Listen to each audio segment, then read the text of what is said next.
Hello, everyone, and welcome to the net neutrality presentation. So this is the rapid response to social issues and current events, and it's going to be brought to you by the ISTE Games and Sims Network. So with us today, I am Chris Luchs. I'm an Associate Dean for Career and Technical Education. I am also a doctoral student in educational leadership. Behind the slides is Kay Novak, an instructional designer and doctoral student in educational equity. Hey, everybody. And we also have Sherry Jones, instructor of philosophy and game studies. Hello, everybody. So let's go ahead and get started. So the first thing is what is net neutrality? Some of you may know this, some of you may not. The graphic you see here represents two different versions of what's out there. So what you have on the left-hand side is the current version of the internet, which means everyone, all providers, all users are treated equally. The one on the right is a possibility that we're going to talk about, which is one of the things, the possibilities that people who are really concerned about net neutrality are worried about current actions and current events might create the internet to be, which is how basically having a differentiation or for better or for worse, a two-tier system. So one of the first things I do is go ahead and start talking about some common terminology. So that everyone's on the same base. So obviously net neutrality was one of the big ones. Next one is bandwidth throttling. So the idea behind bandwidth throttling is that ISP or internet service providers can go ahead and they have the capacity to monitor users. How much bandwidth do you use? How much data do you use? Anyone who has a mobile phone, you're totally used to getting billed for it.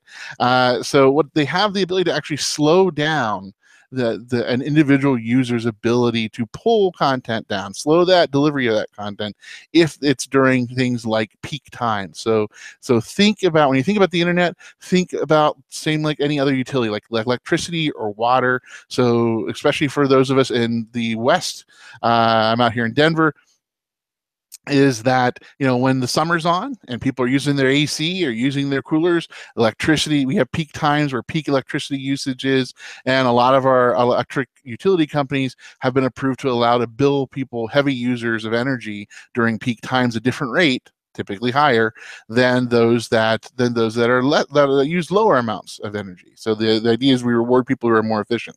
With electricity, well, with the internet, we don't have that differentiation because everyone gets treated the same. So the idea here is this is one of the techniques that some ISPs can use if they feel someone is pulling down or if someone's drawing on their resources in a unequal manner. So they can use throttling. So the next term is fast lanes. So the idea is just from this picture here. The idea of fast lanes is that you pay a premium to get faster internet service. So a lot of businesses already sort of see this when it comes to their internet service providers. They're always touting how fast their network is versus others. But what this would happen is if net neutrality changes, and we lose net neutrality, then what happens is that this allows that two-tier service. You have what most people are considering the slow lane, which would be the basic users who are not paying a premium, and then the fast lane. And of course, the fast lane can be differentiated. For instance, you could have corporations who get super fast internet that obviously, because big corporations could afford a bigger expense, thus faster internet than smaller competitors. So and we'll get into that a little bit later. We start talking about business discussions when it comes to net neutrality. So fast lanes are simply that. The idea is there's at least two lanes. There could be more, but what it is think of a toll road. You have your normal congestion that everyone's funneled into one side of the road. This would be the right-hand side of that right-hand image, the blue cars, and then you have somebody else who has a toll pass, woohoo, paying a fee, is going through the left-hand lane of that right-hand image, the purple cars that are there. Obviously, fewer individuals would go for the extra piece. Part of it might be economics. Part of it might be just people are frugal and people don't want to spend the extra money for the extra speed. So these are the two different scenarios that we're going to be talking about today. The next term is blocking. Anybody who's used YouTube in the last couple years and decided to put music on their video that they didn't have copyright permission for or wasn't public domain, you're understanding blocking. What blocking is that it's just that. You don't have access to that content. So that content has been blocked, and therefore you're not allowed to access it until you remove the offending material, whether it is copyright infringement or it could be inappropriate images for a unage restricted site like YouTube. So go ahead and move on to the next slide. So what you see here is, what is the FCC? And I'll take K. And I'll take it over from here. And sorry, I'm advancing the slides, so you don't get to see my face. But anyway, what is the Federal Communications Commission? Okay, the Federal Communications Commission, actually what they can do is they can regulate according to the Communications Act of 1934. And communications includes television, radio, and telephone. And who is on this Federal Communications Commission? Well, here are the 5 people who are on here. And normally what it is that you have 3 people who are appointed from whatever party has a majority, and right now that's the Republicans, and 2 that are appointed from the Democrats, okay? And so right now, Commissioner Clyburn and Commissioner Rosen Vorkel, those are our 2 Democratic commissioners, and the other 3 are Republican commissioners. And so you can see, when it comes to voting, you know, whatever party's in power usually controls the vote. Okay, now what has been happening with this net neutrality rule? This actually came out into the LA Times, and it was an op-ed piece, and you can see that the commissioner that's right in the middle, she is the one who wrote this piece. And she said, I'm on the FCC. Please stop us from killing net neutrality. So what I want to let you know, when it comes to net neutrality, there are politics going on. Okay, there are politics going on, and I have to say, whenever there's politics going on, there is the possibility for us as educators and for our students to do research and to make a decision about whether we want to act upon what's happening. Because if it's politics, it means it belongs to us. Okay, so in April 26, 2017, you can go to C-SPAN, and you can also send your students to C-SPAN to see this. What the current chair of the FCC did was he made a public statement, and he came out and he said that he is that they're looking at pulling back net neutrality, and that they're looking for input from the public on that. And I took these words, and these are actually from his speech. Some have called on the FCC to reverse Title II immediately through what is known as a declaratory ruling. And that's when the FCC comes out and makes a regulation without going through Congress or without going to the president. Okay? And what he said was that this isn't the path forward. This decision should be made through an open and transparent process in which every American can share his or her views. And the reason I'm bringing this up is we'll talk about this a little more, because there's been some controversy going on about the comments about net neutrality. But I wanted to let you see that the commissioners come out and they make public statements. They will put things in the press. They will talk to congressmen. They talk to corporations. They talk to lobbyists. So when we're involved with this democratic process, we have the right to do comments. We have the right to call in. We have the right to call our congressmen and try to have our impact and have our voice heard. Now, what I'm putting up here is what is a myths and facts statement that came out earlier this week from that same commissioner. Now, you can see, I just showed you his exact words from the speech. Now, here's what he put out in his statement this week. Yes, 22 million people have filed. They overwhelmingly want to do that. But the fact is, the comment process is not an opinion poll, and for good reason. So in April, we had him saying, we want everyone to comment. And now he's saying, well, you know what? It really isn't an opinion poll. Okay, one of my colleagues did his dissertation on something called pseudo-participation. And pseudo-participation is when you do a survey or you ask people for their advice, and then you just don't use it, and people know that you didn't use it. And they're totally aware of that. So we have some pseudo participation happening here. And I will tell you, if anybody remembers, there's a telephone company called Quest. My friend and colleague actually did his dissertation talking to people who Quest called up and asked for participation that turned out to be, ignored anyway. So I just wanted to bring that up. Okay. Now another thing, that in his speech, the commissioner said that the classification that we currently have with Title II hurts low-income rural and urban neighborhoods and had the effect of accelerating the practice of digital redlining. Now, I really want us to think about this statement. And the reason I want us to think about this statement is as we're going through this net neutrality, and have your students think about this statement too.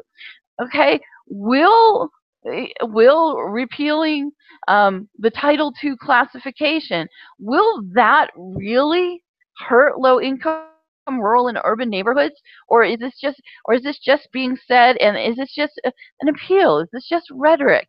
Is this propaganda? Is this misinformation? I want everybody to go ahead and think about that. And that's the academic side of this. Now, what I wanted to show you is this myth versus fact. This week, the commission chair came out with it's a 2-page document where he says the myth that's going around, and here's the fact of it. I want you to go in as an educator, take your students in here also, and critically examine what is being said here, because this is his myth versus fact. And now, yesterday, this is wonderful. One of the Democratic commissioners came out with her own press release from the commission. Okay? And this is not me giving this is her title. Debunking Chairman Pa's claims about net neutrality. And what she went and did was, this is not a new fight. This fight happened also in 2014 and 2015. She has gone back and looked at all the claims that Chairman Pa made then, that he came out with, and she's putting her own Mythbusters spin on this. Okay, so now I'm going to turn it over to Chris. You got to hear me, and you'll hear more about information literacy, technology literacy from me later on, but I'm going to turn it back over to Chris so he can talk about really the business part about it. And before he gets started, I'm just going to say he didn't say this already, but yes, he has an MBA. Yes, he teaches in accounting and business. This is where he lives. He also didn't mention that he's a former small business development director, and he was also the state technology counselor for them in the state of Colorado. So I just want to say he's got creds all over, academic creds, teaching creds, and the business, working with small businesses when it comes to technologies in the state of Colorado. And so now I'll be quiet and I'll let him. So one thing before we get started, I do want to also thank Sean for his post in the YouTube comments. He posted that charging more during times of high demand is natural supply and demand concept in the free market, and that's exactly right. The whole idea is that your prices are going to go up and down. Supply and demand, it still applies for everything. And Sean also says that controlling that, which he means the natural flow of the market is that comes from throttling, actually will go ahead and impact that free market concept. So totally agree with Sean on those points as well. So go ahead into the next slide. that a lot of people are not familiar with is ISPs, the world of ISPs. These are typically very large businesses. There are small ones. There are medium-sized ones as well, but they're typically very, very big businesses. Go ahead to the next slide. And the reason for this is that it's very costly to enter or to start up an ISP company. And the reason is it's extremely capital intensive.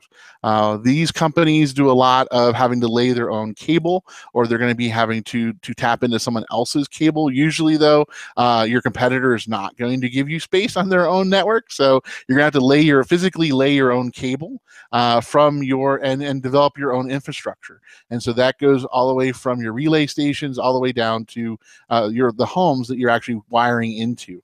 So now some people are taking a little bit different tack. They're going in and they're providing a bunch of wireless networks. So think of like downtown wireless, free downtown Wi-Fi or neighborhood Wi-Fi type of projects. So some people are taking a little bit of a rift off of this.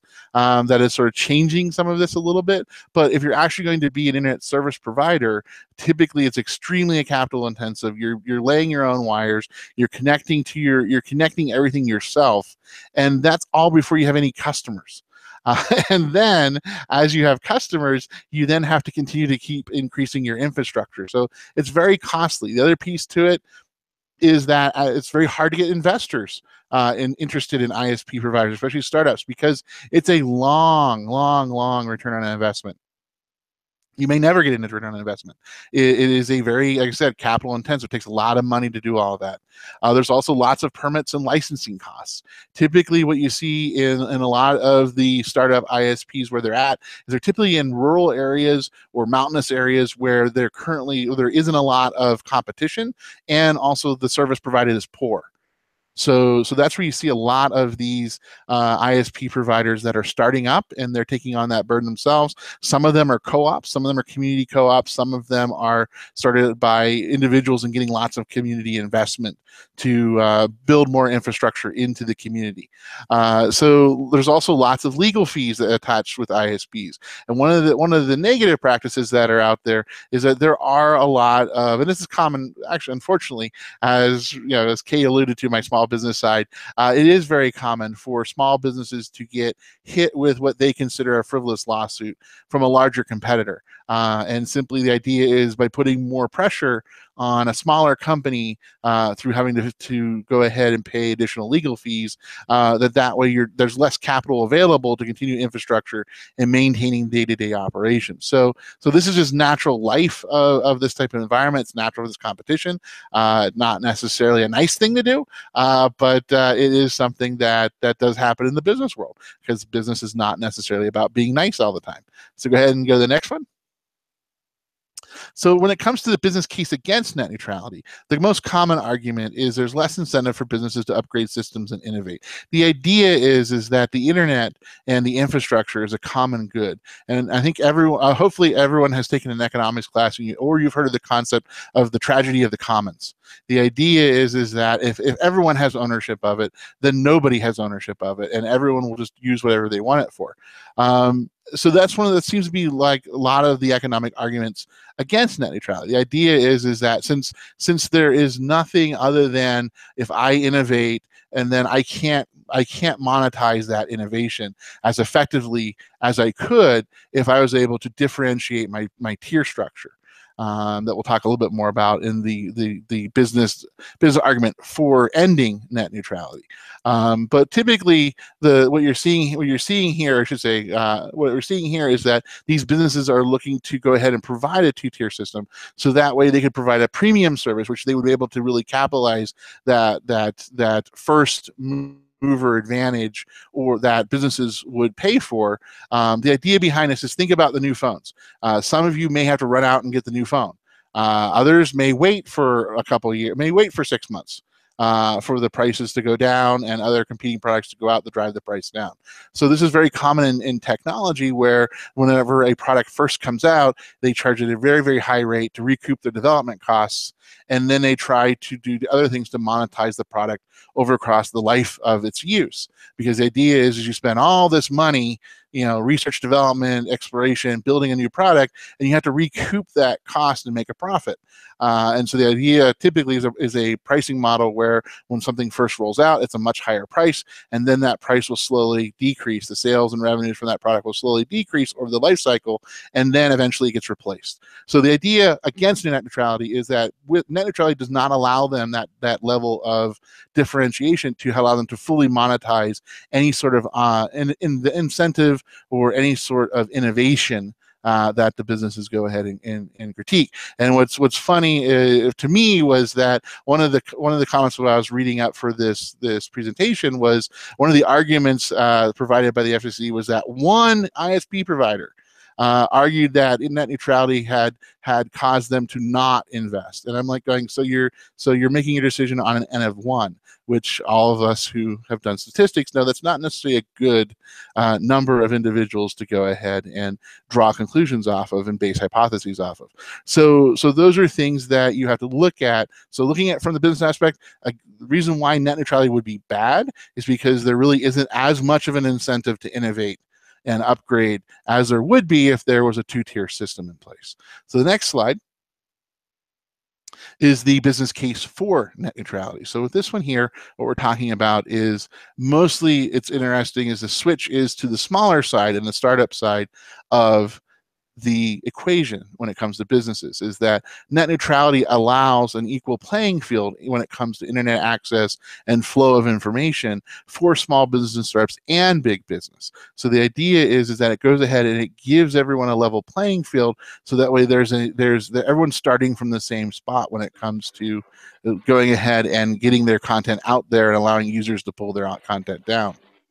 And Chris, when you were talking with us as we were getting ready, you were saying things like an internet service provider could charge a company a lot for access to their website, right? They could differentiate. So a small startup, and I mean things that I was reading about, it talked about things like say museums wouldn't have their own websites anymore. Instead, they decide to put their things on Yelp, because maybe Yelp could pay to an ISP provider for people to quickly be able to get onto their website, while the museum might not have the funds to do that. So there's differentiation when you're saying about small business and startups, because right now, us trying to get onto Netflix, Netflix would probably have to pay some kind of premium price here if the net neutrality rule was done away with, correct? Well, Netflix may have to pay more than, say, Time Warner, since Time Warner is an ISP, and they also do other telecommunications. So, I mean, that's the thing about it is when we're talking about this, when it comes to net neutrality, and whether it's there or not, if there wasn't net neutrality, then the internet service providers could actually go ahead and prioritize different providers. So for instance, as you brought up, Netflix versus a traditional cable provider, depending on who had the larger budget, it would be easier to absorb an increased cost, the cost of doing business, to access the higher speed, the faster delivery, because that's just sort of the normal flow of networking, is that you do have, routers, and you have, for lack of a better term, traffic cops that go ahead and monitor the flow of information. And there is a decision whenever it comes from the last connection to the home about how data is prioritized. And that's really where this argument comes down to, is it really gets not to get too technical with it, but what it comes down to is, how is that data prioritized in the last leg of the journey? How is it delivered, and how fast is it delivered, and which IP address gets the data first? And if you're a premium payer, you get it first. And the more premium you pay, the higher your priority is. If you're not paying a premium, then you get delivered once everyone else gets delivered, and you get delivered to everyone else who has it. And so that's really sort of the argument there, is if there wasn't net neutrality, then there would be prioritization, which basically would cause competition, and would also force increased cost for the users as well as providers of content that's delivered over the net. So to come back to the second point here for the case for net neutrality, is the idea is that currently internet access and speed is more like a commodity. So there's really strong competition for users between the ISP providers to provide a faster internet solution for everybody. And so therefore there's lower prices to consumers.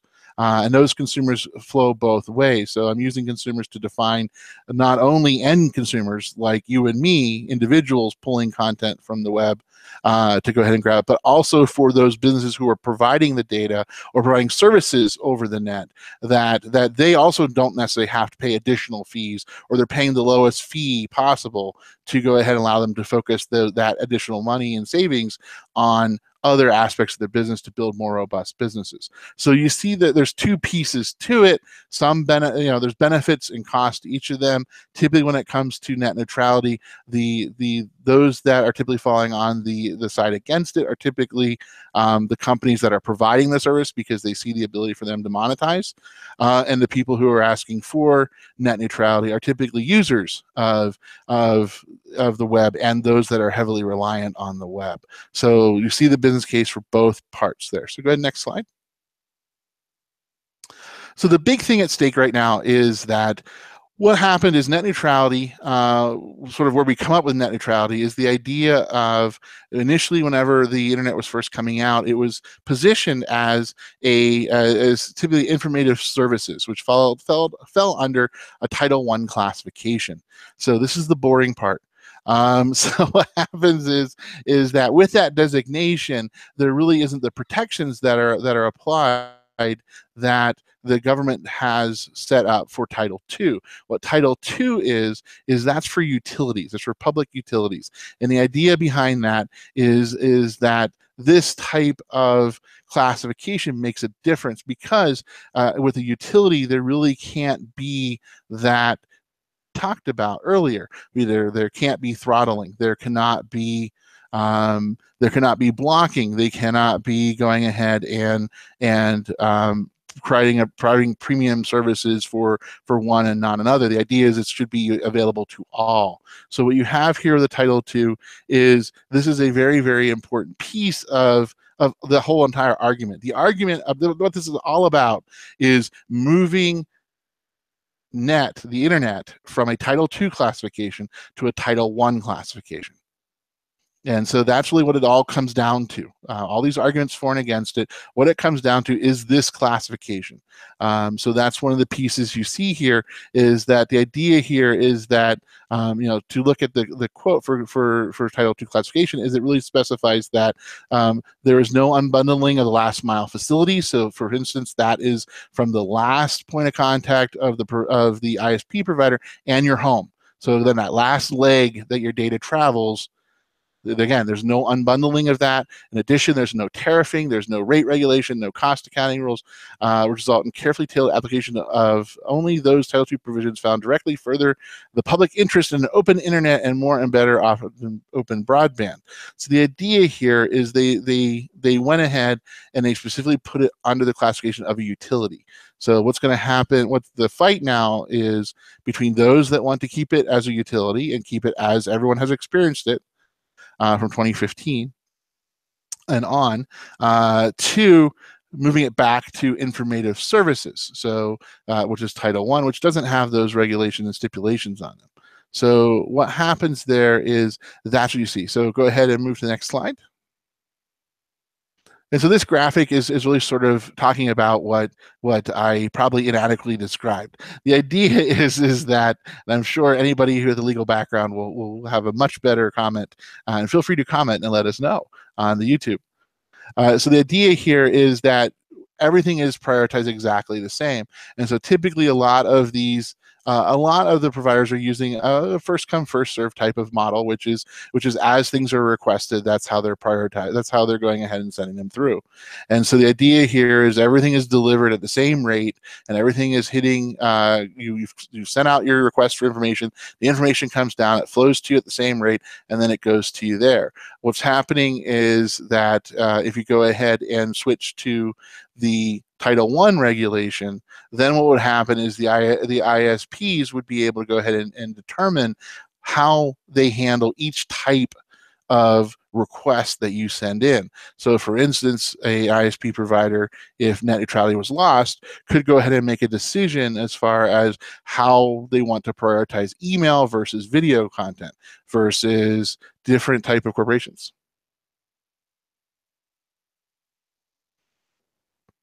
So you do have a question. Thanks again, Sean. He said, super helpful. Has this never been a debate with TV channels and cable to classify the industry service, that industry service as a utility?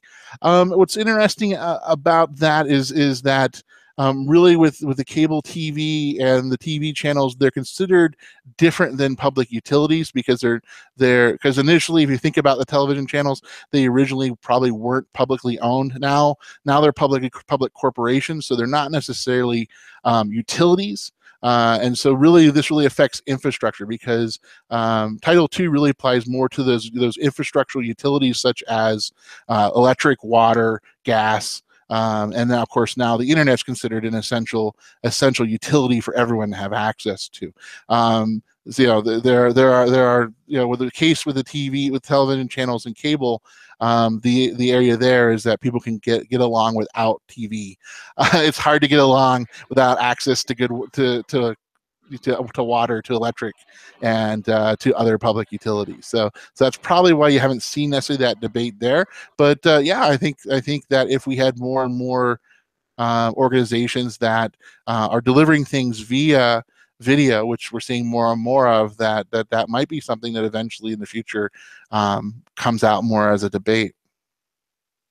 So to summarize, the 3 rules of net neutrality are no website blocking, no bandwidth throttling, and no paid prioritization. So these are the key pieces that you'll see, and any sort of argument for or against, and what we're seeing going on now. So like as educators, it's really fascinating to see the language and how people are using and trying to position themselves, and also listening to the arguments back and forth between the two, because it's one of those things. And for me, I'm really interested in this because I'm an online educator. We deliver our classes online. So for me, it's like anything that gets between my students and the content, I'm concerned about, because if it's something they can't control, like infrastructure, then that's a concern, because it's very hard to go ahead and have students access content that, if you're trying to build your content to today's standards, video is a very common component of most modern type of courses. The problem, though, is, as we all learned in the 90s, and some of our students still have dial-up. If you have dial-up, then what's going ahead is that it's hard to watch video on dial-up. So there's lots of downloading time that's there. So go ahead and the next slide. Okay, and this is Kay, and this is where I'm going to take over a little bit to show you some of the things. And I wanted to say a shout out to Red T Raccoon and everybody else who has posted wonderful graphics on Twitter. A lot of I will tell you, a lot of our graphics are coming from Twitter. They're coming from government sites. They're coming from somebody who also allows educators and anybody else to take images for free, and that website is called Pixabay. So shout out to Pixabay. And a shout out to all the websites that we are just using. We are using these and considering these public domain. The other thing I wanted to say real quickly is the digital divide. For us as educators, the digital divide is huge. And since we're working out of the International Society for Technology and Education, we need our students to have access to digital assets and the internet. And that's why this means so much to us. So this isn't just a nice look at politics. We have problems right now in urban and rural areas with our students not being able to do homework online at home.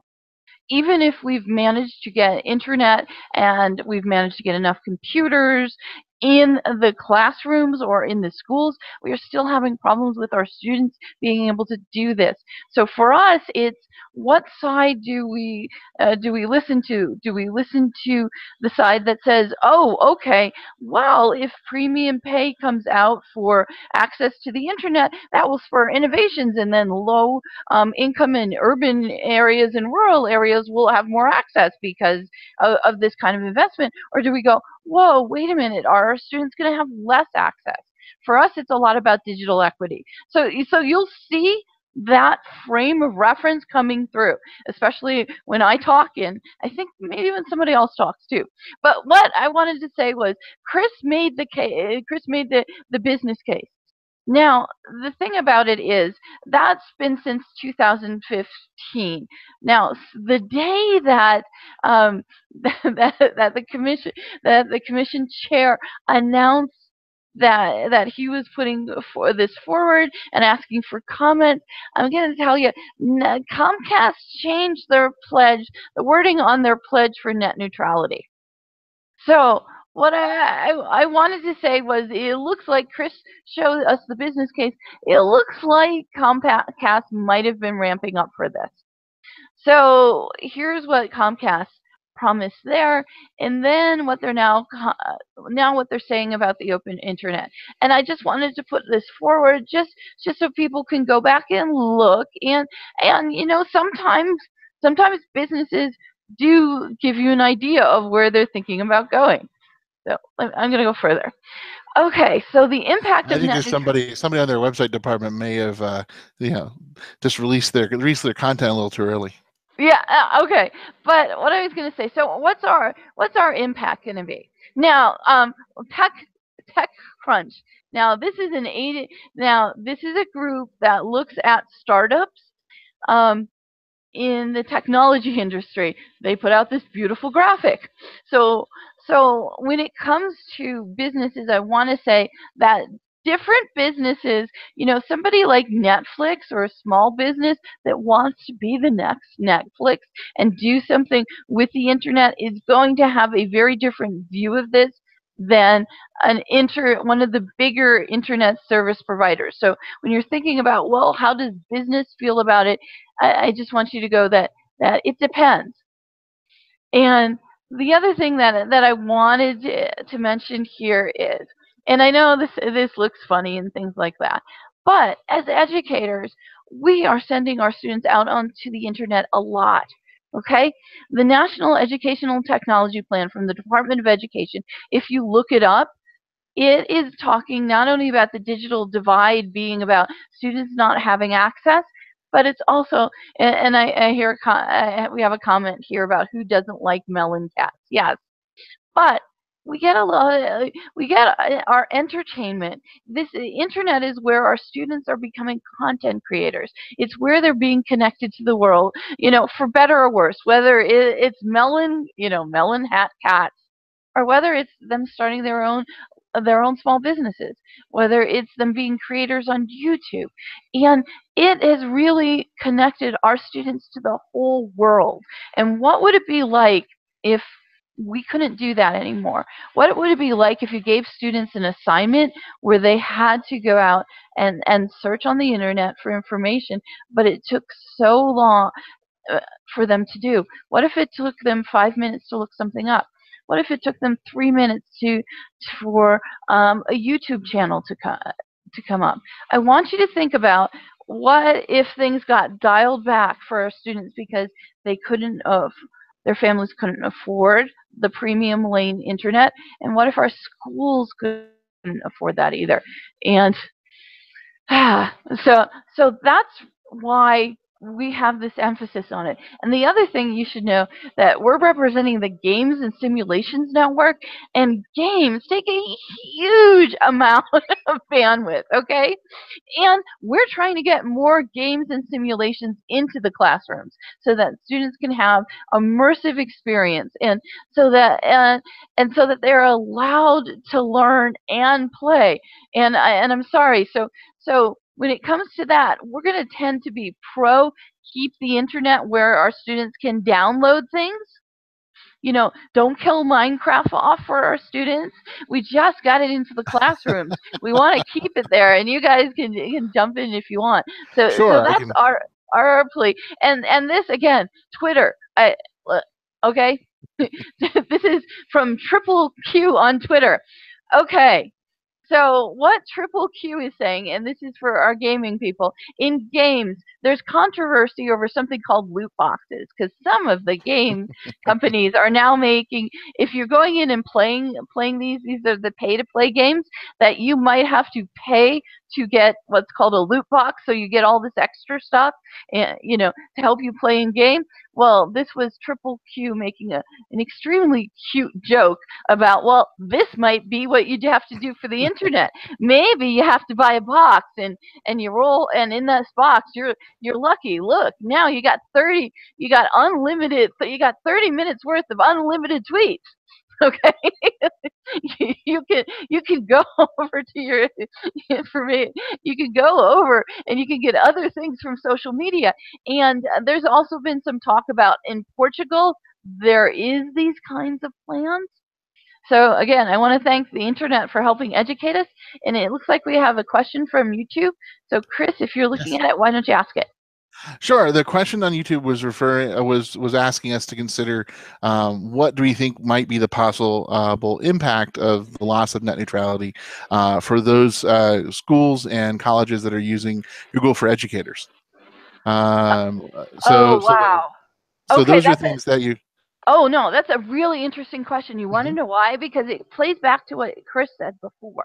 Now, the question is, yes, Google for Educators. You're right, and if you go searching anything, you'll find out Google has won the tablet war. Right? Most Mhm. school districts have decided to buy Chrome tablets rather than get desktop computers or go with iPads. It's interesting because Google might have enough money to get preferential treatment for their sites. If I was Google, and if I was the person doing business strategy for Google Education, I would be making a list of the pros and cons. The cons, well, we'll have less schools adopting it, and then the pro, but let's have a battle plan ready just in case this happens and the ISPs start charging. We would have the money to be able to pay to be one of those premier sites. So when it comes to Google for educators, I think Google might be able, since they have the money, they might be able to play along with it so that it could become an advantage for them, rather than a disadvantage. Now, do I think us as educators? I think a lot less people will be able to get to just get onto the internet in general. But as a Google educator, I would think that Google would figure out some way to be able to pay to make their site premium and get people there compared to. Well, Yeah, go ahead. exactly. I mean, for me, my response to all of those two questions is it depends on how the ISPs approach it. Are they going to put the burden on the providers of content or on the users of content? And so that's really sort of depends on how they implement it. If they decide to go putting it on the users, then that's really no different than today as far as deciding are you going to go are you going to do dial up, are you going to do DSL, are you going to do high speed internet, or what flavor of high speed internet you're going after. So from a consumer side, I don't necessarily think that we'd see a big difference when it comes to net neutrality. I think that if net neutrality went away, I think, however, as providers would see a huge difference if net neutrality went away. You would definitely see, if they went to hitting the content providers, then you would have lots of problems. I agree with you. I think Google's big enough that Google would pay, that if it happened, Google would end up paying the price. Or the other thing to think about is Google would probably find some way to pass that cost along to the consumer. So licensing fee, maybe there's an introduction of licensing fees. Maybe there is a minimum, maybe there's a cap on the number of people you can use at certain levels for what's out there. So those are things that would happen most likely. Is there always would be a trickle-down effect to the consumer if net neutrality is gone, because any cost incurred by a provider would just be passed through to the consumers, either in higher rates, so higher cost to the consumer, or there'd be additional fees or caps or other types of limits that would be in place to give incentive for consumers to go ahead and pay more. So that's sort of how I see it playing out. And one last comment on there is Sean did a really good job of sort of distilling down the arguments for Title I versus Title II, and he states that when it comes down to Title I versus Title II classifications, it's tough to wrap my mind around claiming that the internet is more like water and electricity than it is like television. Oh, okay. And I can, I was going to say, I can answer that. And here's why. Sure. And I'm taking a total educator view of this. Okay? If my students are going to be educated for this coming century, they need access to the internet. Okay, and the federal government has done even things like in the agricultural bill has given grants for rural communities of less than 5,000 to be able to get more access to the internet, and even laying the cables to these communities. So for me as an educator, I think education is a public good. I consider access, unfettered access, or as best we can, unfettered access to the internet for the ability to all students to have access to that kind of information and to content creation tools. I consider that a public good, that as much as my students need to public education, they need public access to this. I think it also, as a public good, makes a direct impact on where we are as a nation, and where are we going to have these businesses? Are we going to have these innovations? Are we going to have scientific breakthroughs? For me, it means as much. I don't think that about a television, I will tell you. And yes, I know there's melon cat heads out there, okay? But I can also tell you my students need access to this. And that's, me. Well, to me, it was just what's kind of interesting is in my doctoral program, that's one of the big discussions we've been running discussions we've been having now for the past several semesters, is the issue that's going on with education itself. I mean, I liken what's going on with the web very similar to what's going on, or I should say, when it comes to net neutrality, the same thing it comes with education is from the beginning, education has been looked at as a public good. Everyone benefits by having better educated participants in our society. Everyone benefits from people having a set amount of education. The challenge, though, is recently the public opinion has shifted for a variety of different reasons, to looking at now education as a private good, that education now benefits an individual, not society. And I think that's one of the things that you're seeing different. My comment to Sean's post was very similar to this, in that it really comes down to the administration differences when it comes to our current administration versus the past administration.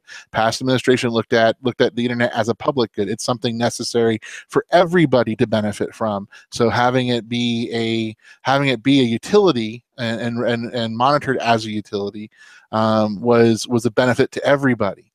Whereas the current administration sees it more as a private good, which is that, well, you know what, if you want better internet than someone else, then you should pay for it, because that's a private, that benefits only you and not anybody else.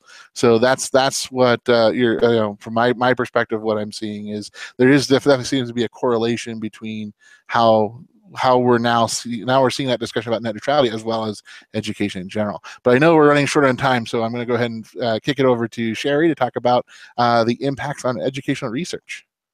Okay, thank you, Chris. Yep, thank you.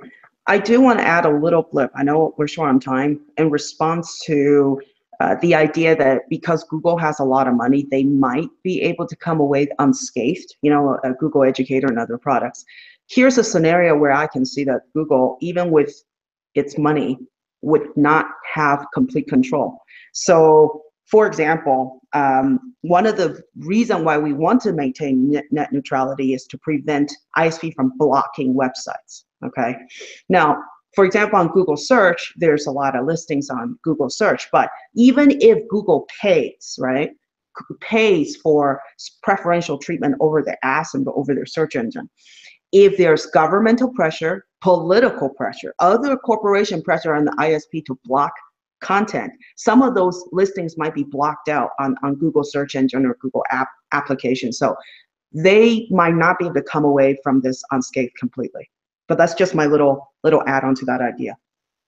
So I do want to discuss from the business case. So Chris established a wonderful business case scenario to help us understand. And Kay led our discussion on what the impacts are on educators, and it's mighty scary. Now I'm going to tell you from the academic research side, which is where I'm pretty concerned about. So please go next. Okay, so just to remind everybody, I teach philosophy and game studies. Yeah. Sorry, go ahead, Kay. No, I'm just laughing.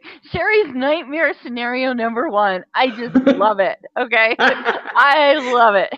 It's so funny. So I just want to put Sherry on there so you know that this is my own nightmare that I'm sharing with all of you. So I do want to remind everyone, because I do teach philosophy and game studies, I have a boatload of things to say about what's going to happen to the indie game industry, but I'm going to keep that for another conversation because I have a lot to say. So here's our first scenario, okay?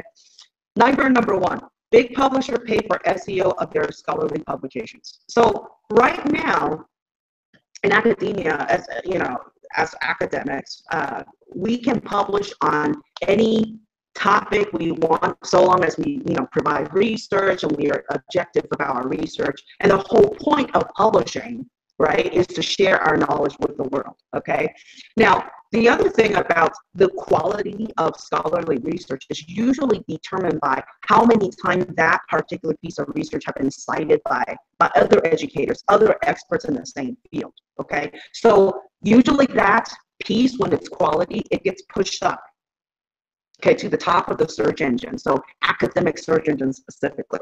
Now, in this case, the search engine optimization, SEO, for academic search engines would be driven, right, by the number of times some work is cited by experts. So here's my nightmare scenario in yellow, okay? What if major publishers pay ISPs who could, okay, work with corporations to influence search engines, prioritize listings of their journal articles on the search engine? So that means if I'm not going to name names on big publishers, but there are, big publishers have more money than small publishers. One of the things that could lead to is that the smaller publisher listing, so if I publish an article through a smaller publisher, that article might go all the way down to the bottom, not because it's not quality, not because it's not cited by other people, but I don't have the funding or the support from big publishers for that to show up. So if you can please go next. So I just give you a bit of graphics. So if you're not familiar with using Google Scholar, for example, which is one of the biggest search engines for academic articles and books and so forth, notice that I type in net neutrality as a search key, okay? And you see in the yellow where it says cited by 189. That means 189 scholars cited that article. That speaks volumes to the quality of that article. But just imagine that will no longer be a metrics, okay, for us to determine the quality of an article, because it's going to be money driven. So that's the example I'm going to show you. So please go next. Okay, nightmare scenario number 2. Okay. I feel like we need music here, okay? I think so too. I'm just the ominous. I actually sweat thinking about this. Thank you for doing this. I went to look for cat memes, okay? You created scenarios. Thank you. Yeah. Okay. Well, I think we're all on the same wavelength. Okay. So yeah, corporate sponsored scholarly publications. Okay. So another thing that people who might not be in higher ed do not know is that faculty, one of the conditions of a faculty getting tenure, getting security and job security, is based on how many articles they can publish, okay? But it's not just articles and books they publish, but the idea of how many people actually cite their articles and books. So the number of people that cite the articles and books and are citing them within their discipline means that their article has impact in the discipline. That means that when the committee is looking at your publication, they go, oh, you have a lot of impact in the field. We want to hire you, or we want to give you tenure. Okay, so that's usually how that system works. So let's suppose in the previous scenario, right, that big publishers pay ISPs and search engines to prioritize their own publication listings over others, right? So here's a scenario. What if faculty, succumbing to the pressures of having to demonstrate that their publications have impact, seek corporate sponsorship to push up their listings on the search engine to be cited more often? So that means as an individual, I have no power, right? I have no power to push my search listing on top of the search engine. So I might be asking for, oh good God, like Yelp, or some other company to say, can you please be my sponsor and help me pay for the fee so that my article will show up more toward the top? You want to say something? Yeah, and I want to say, and I mean, I can see that because I know of a publication that I did recently. What the publisher said was that if I wanted my article to be open access, there was a fee that could be paid. You know, so open access, so more people could see it. So in the publishing field, this is happening, and this means a lot. Access to what information and what research is being done. Right, right. So that is a frightening prospect. And the other things that I'm thinking about, which case I'm already leading to, is this idea that corporate interests influencing academic research goals. So we might not be able to freely research on topics we're passionate about. I'm certainly in education because I want to investigate on things that I care about. But the idea that my research or what I say or my voice will no longer be important because I have no money to really share my data, share my research with the world, and I have to go grovel at corporations is a terrifying idea. Because then if I get money from corporation, naturally, I might be influenced by those corporations to search a certain topic or change my argument according to corporate interest. That is a problem. Okay, so please go to the next. Yeah. Here's an example. I'm just giving you guys an example. That's just fun. Okay. Plug in. I pick on Verizon today, but you know, plug in. I was gonna say that's pretty self-explanatory there with the brought to you by Verizon. Yeah. Okay. So we got scared. Okay. I think we got scared. So I'm just gonna go next. I mean, that's just scary. Okay. Third scenario. I got a lot of nightmares. So third one, less credible articles being cited. Okay. So again, if publishers are able to prioritize their publication listings, right, toward the top of the search engine, this could mean that less credible or less quality articles will show up at the top of the search engine, right? So that's natural to that. So here's what I'm scared for students, okay? What if students, especially those who are new, especially to those who are new to academic research, decide to cite the first articles that show up on the search engine? I think we all know this. When we teach children or students, our students, how to do academics research, okay? They usually just type in some keywords and they look at the first page or two of articles and they just grab whatever they grab, right, for the first couple of pages without really understanding the crack test, which Kay will talk about later, which evaluating articles and so forth. They don't understand that yet. So I can see, for example, that students are going to increasingly use less credible articles to support their papers, and also disseminate, not only students, but maybe researchers disseminating falsehood or less credible information across academia because of the prioritization of the listings. So please go next. Okay, so I'm just giving an example case. Without naming the political leader, I think we know one political leader who believes that autism is linked to, you know, the use of immunization. Yeah, vaccination. So We know that that particular research study, that the article was fabricated, that the researcher who's actually in the frame that you see right now actually fabricated his data and said that there is a link to vaccination and autism. So what if that particular article comes back up again? Go to the top of Google Scholar when we type autism. Can we stop that because net neutrality is gone? Is that a possibility? Yeah. Okay, so it just depends on how it's approached. Is it approached as something that you can go ahead and do as an ad? Is it a paid advertisement that shows up first? Because Google already has that. You already have paid links that show up at the top, and so that might end up having to happen. Is that the question? Is will they designate paid links versus unpaid links? That's a very good point, Chris. I don't even know if they have to, but that's a really good point.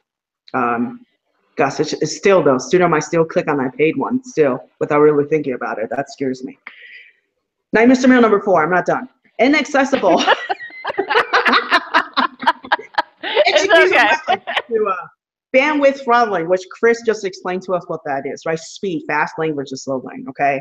So, educator like myself, colleges, some small colleges, but we're not talking about big colleges, but small colleges who don't have a lot of money, right?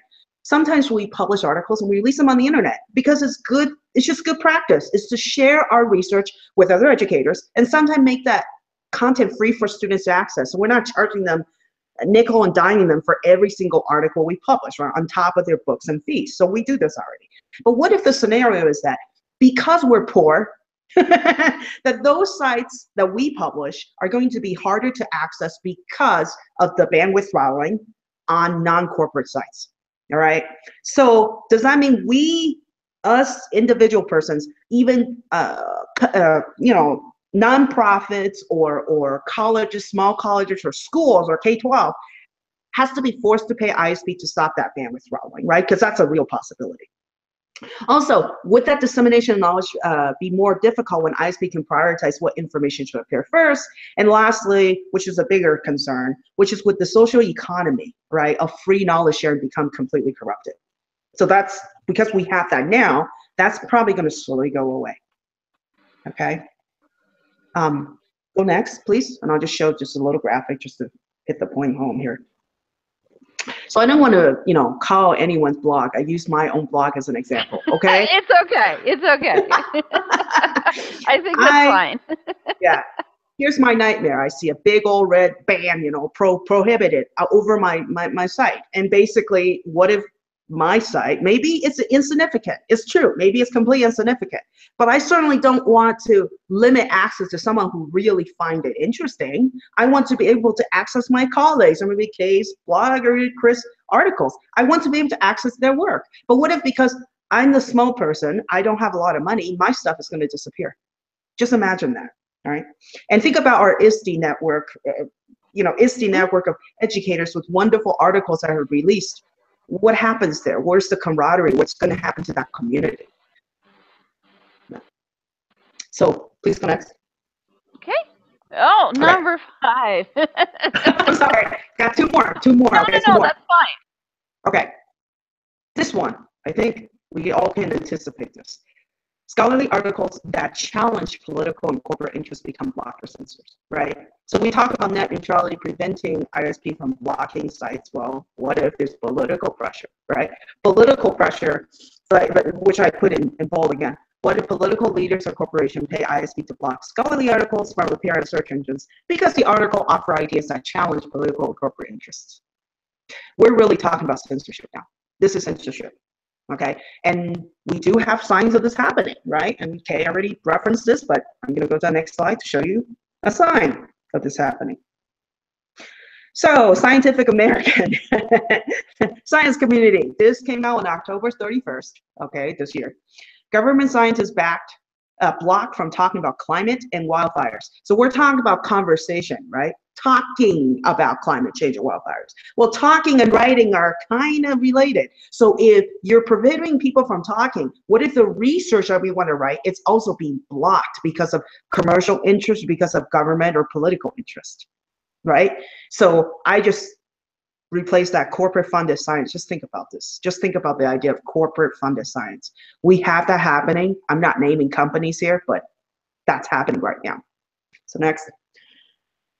Oh, last nightmare. Oh, last nightmare. News articles by biased major news organization appear on the front pages of search engines. Well, okay, so I'm just gonna skip along here. What if political leaders and major news organizations who have the money, right, pay ISPs and search engines for SEO, search engine optimization, on their news articles so that only news articles from the few favored sources show up on the front page of the search engine, right? So here's some questions that lead in after that, okay, that follows that. Will small news organizations die, right? Independent news. They're probably not going to survive.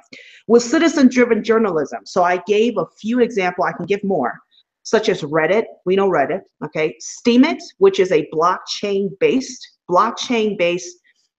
journalism-driven platform. And Steemit is actually short for Steam. That's the whole joke behind Steemit. And then Akasha is another blockchain-based platform to allow people to have social media without blocking, without prohibition, okay? Will they be pushed to the side by major news organizations? And again, it sure sounds like we're entering Orwell's 1984 when information is being limited, and who gets that access to information is also limited by Big Brother, okay? So if you can take a look at that next slide. Okay, this is just a scenario, guys. I type in Fox News, obviously that's not being fair, but imagine, if you will, that let's say if you just type anything, and the front page is Fox News, Fox News, Fox News, and then the tweet is Fox News, and then the commentators who comment are all Fox News related. What's going to happen to that? What's going to happen to the articles that are relevant to my key searches from everywhere? Let's say, for example, Al Jazeera. I like reading Al Jazeera. I like reading Now News, that's from Hong Kong. Okay, I like reading articles from Japan. What if those things start to disappear because news organization can pay, because of the funding, pay to push their article to the top? What is going to happen there? Okay, so I'm going to turn it back to you guys because my nightmare, I shared out my nightmare for now. I got other nightmares, but this is for now. This is what I'm thinking. Okay. Yes, and I totally agree. And I started thinking about like the questions Sean was asking and things like that. Since we're in online learning, since we teach with games and simulations, since we have our students blog, we make them go out to social media, we make them go out onto the internet. So for us, it's a little like if you're not using these things, it's a little like if somebody told you you can't use books anymore to teach your students. Sorry, you're going to have to pay a fee to use those textbooks and for your students to go to the library. Think of it like that, because a lot of us actually, it's you have to pay a fee every time you use the textbook. Every time your student opens the textbook. Yeah. The school has to pay a fee. Okay. Well, every time your student and your instructor, because sometimes students don't open textbooks. But, That's true. And then think about it. And how quickly they page, right? Is regulated. Okay, so if you don't use the internet, if you don't use digital tools, if you're not having your students making videos and going and looking things up, if you're not having them make podcasts, if you're not having them use pictures and images from the internet, okay, like I said, think about it. If your students if you're not doing all of that, think if somebody said your students can't use books. Okay, think of it like that. Okay, so now what I'm going to do in these next two things, I really want to think you as an educator to think about this, but also you can think about this as an assignment to give your students. At my college, I'm one of the mentors for information and technology literacy, and this is directly related to things that we teach students in our classes. Okay, so the first thing, if you want an assignment to give your students, give your students the assignment of finding out about the FCC net neutrality comment controversy. Okay, and tell them that they need 10 sources and that they need to synthesize the information from these 10 sources. This is a great one for them to go onto the internet, because I played this little game, assignment with myself. Well, there is actually a controversy. All right. Right now, the FCC commissioner is not releasing things, is not allowing the New York Attorney General to look at the fake comments. They believe that there is a certain number of comments are fake, and some different news agencies and journalism groups are going ahead and looking at that. But right now, the Attorney General of New York has set up basically it's like a Google search. You can put your name in there and your street address, and you can look to see if someone has made a fake comment based on your name and your address. Okay? So here is this straight from Twitter. His office analyzed this, okay, to see if fake comments were going on about net neutrality, because in the state of New York, this is against the law under identity theft. So for that reason, the Attorney General of New York is investigating this. Okay? Now, the Pew Research Center, which does a great job when it comes to looking at different issues with the internet and the use of the internet, went ahead and did a text matching research on this, and they came out with their conclusions like on the November 27th.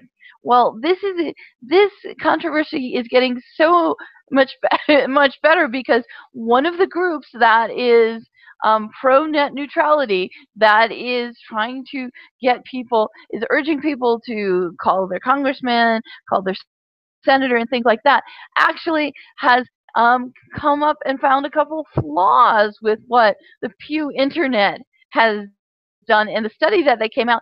And they came out yesterday. Yesterday, the Pew Internet Research Center is answering them. And while you might think that this is horrible, no, this is absolutely fantastic that people are going and fact checking a research center. And not because I think that the Pew Internet Research Center is not fantastic. And I love how they put out their methodology and will explain every single thing about it. So, well, exactly. As a methodology person, I'm like, yes, we're people discussing methodology. Yay! Yes, exactly. That no one's being given a blanket. This is absolutely the truth. People are going back and looking at the methodology, looking at the facts, looking at what has been reported. So if you want to give your students an assignment, go ahead and make them follow this controversy that's on one of the nerdiest statistical things out there that relates. So you're to saying net it's neutrality. quantitative literacy and critical thinking.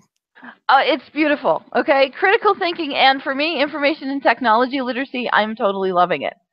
Okay, so what impact will this net neutrality repeal have on information and technology literacy? Well, it depends.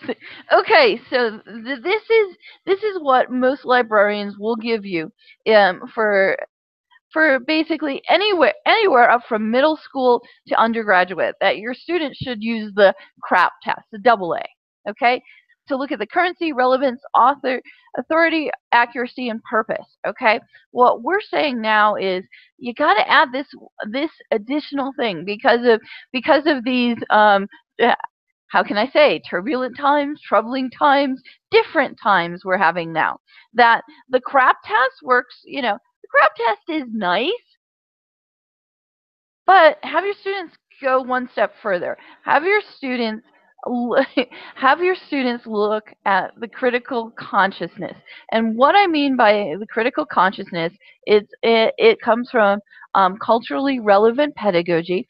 And what it is actually saying is your students should also look at who is being left behind by these things, whose voice is not being heard, what is the actual political and cultural situation that we're living in.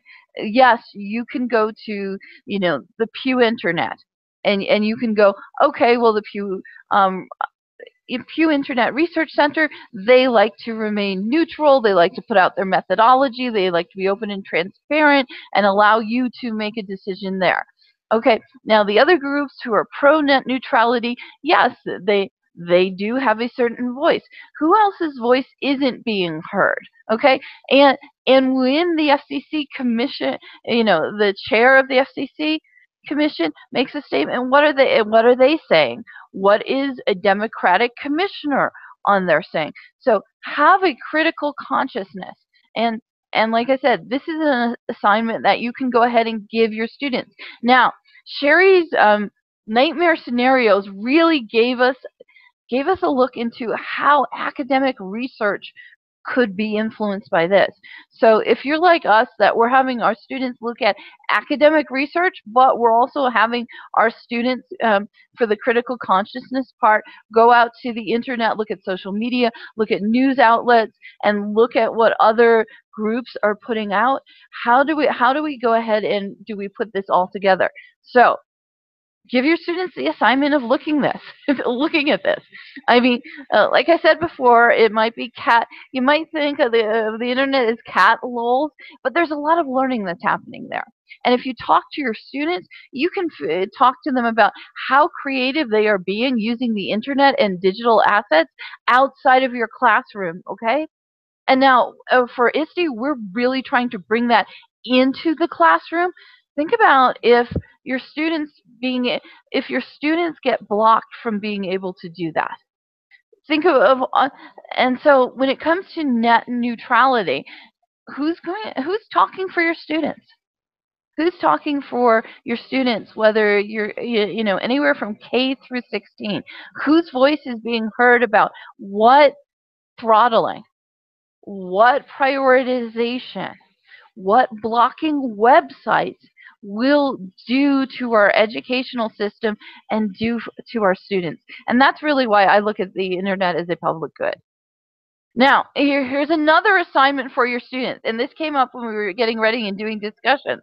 The thing about it is, net neutrality, what they're trying to repeal, was something that the FCC put in place in 2015. Now, the reason why the FCC decided to do this order was because they put in an earlier order in 2010. Okay, so this isn't the first time we talked about net neutrality. It wasn't 2014. It wasn't 2015. FCC put this order out in 2010, and the reason, and they put out the order. Well, guess who sued them? Verizon sued them.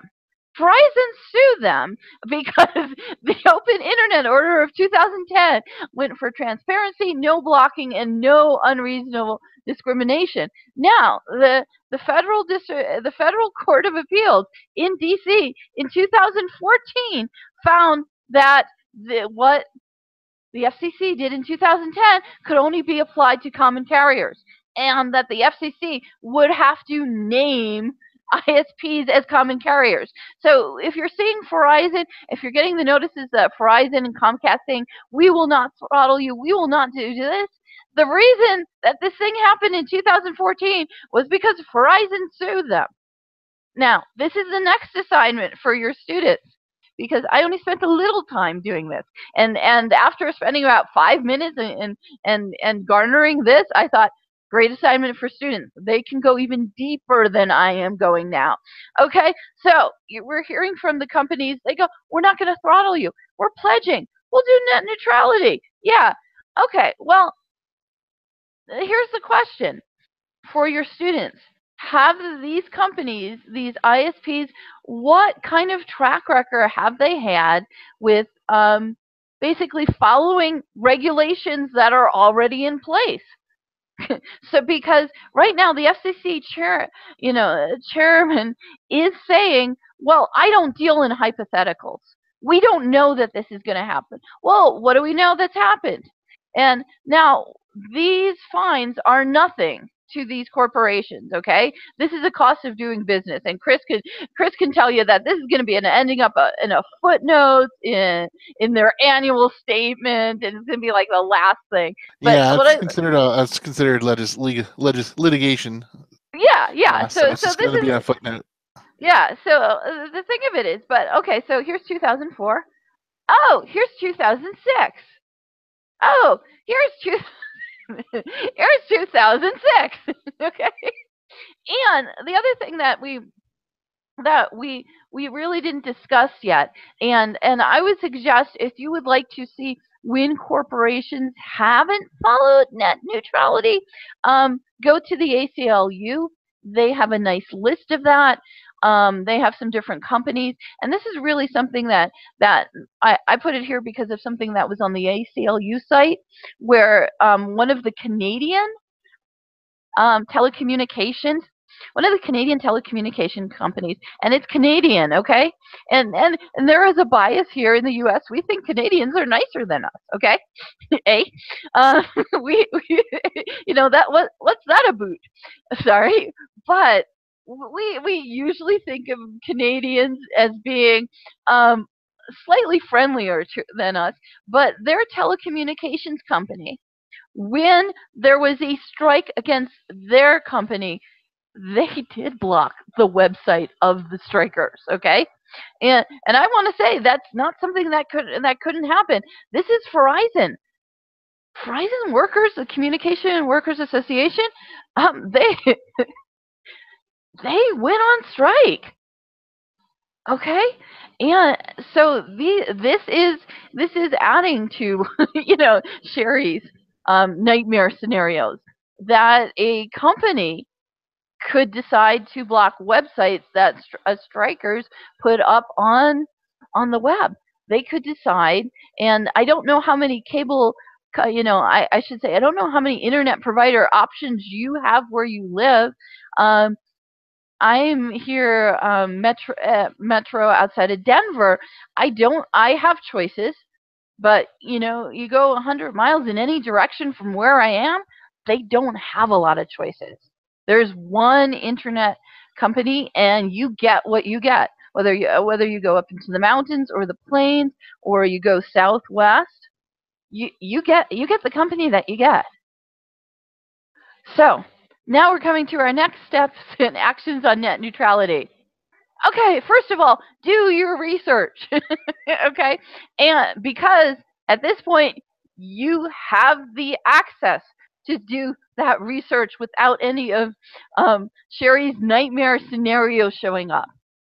If you could decide you're pro net neutrality, you could decide you're against net neutrality, or say pro innovation through the ISP carriers. Contact your your state representatives and senators.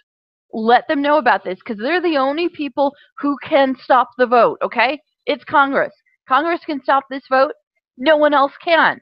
Okay, we laid out who the members were. We're pretty sure where we're going with this. You have the two Democratic commissioners, one of them saying, hey, help me stop net neutrality from being killed. The other one's going, okay, let me debunk what the Republican chair said, okay? And if you feel like it, attend a Verizon protest. They're gonna be held nationwide. You decide what side you would be attending on this. You could even decide that to have your students go ahead and cover this. Okay, and yes, they are all over the country. So you can go ahead and you can find one that's probably somewhere near you. Okay, some more, and these will be held on Thursday, December 7th. This is one that's being held in California. You'll have to look at your local listings to see when your local one will be covered. And now, a grid did ask, what can we do if it gets passed? Okay, and I think what Sherry has here is at least one thing we could. Okay, well, thanks, Karen. So I wanted to, in our previous discussions, we did mention blockchain. So I'm not going to explain exactly how blockchain works here because it's, but I'll say briefly that there's one possible way to counter that, because in the last few years, it's been a prediction that very soon the entire internet will be replaced by a blockchain-based system, right? And just to remind all of us, I mean, I think we know about the hacking that happened with Equifax, where millions and millions of our people's user information, social security number, everything leaked out, right, due to that hacking. Now, when that happened, and we didn't have the news article showed up here, but you can search for that.